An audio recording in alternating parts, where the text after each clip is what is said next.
नमस्कार जय जगन्नाथ सांग मैंने आपण मैंने शुणी पारुछंती एवं देखि पारुछंती मो वॉइस को आ मो वीडियो को केवल मो चैनल रे आसंत शुणिबा आज प्रभु श्री जगन्नाथंकर रथ चरण ज्योतं। रथ शब्दटी बहु प्राचीन, रथर व्यवहार मध्य अति प्राचीन।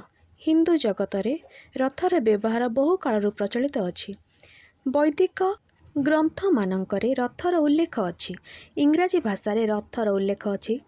प्राचीन राजकीय यान एवं पछ सीट थाई 4 सीट विशिष्ट प्राचीन युद्धरे एवं दौड़े व्यवहृत एक गाड़ी अटे। तेणु पृथ्वीर समस्त भागर लोके रथर व्यवहार बहुत दिनरू करि आसुथिले, जार स्मृति प्राचीन कीर्तिराजी रे रहिछि।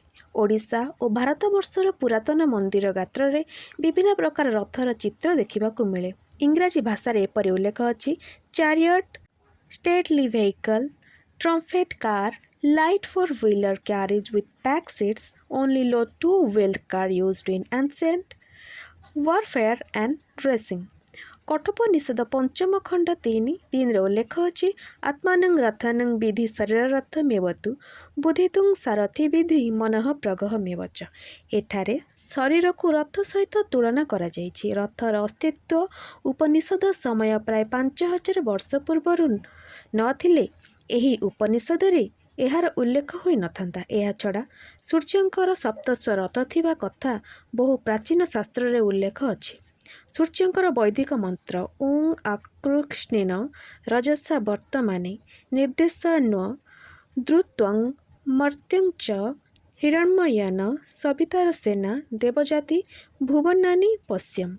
इंद्रंकर विष्णुंकर रथ थिबार मध्य जणा जाए। ए सबु बौद्ध और जैन युगर बहु पूर्ववर्ती विषय।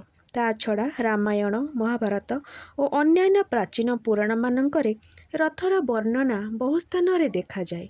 कृष्णक रथर नाम नंदीघोष, सुभद्रांक रथर नाम देवदलन और बलरामक रथर नाम तालध्वज। इंद्रंक पुष्पक जानर वर्णना बहु पुराण रे अछि। मंगला स्टकरे मध्य रथ को एक पवित्र मंगलमय जान आकार रे उल्लेख करा जायछि।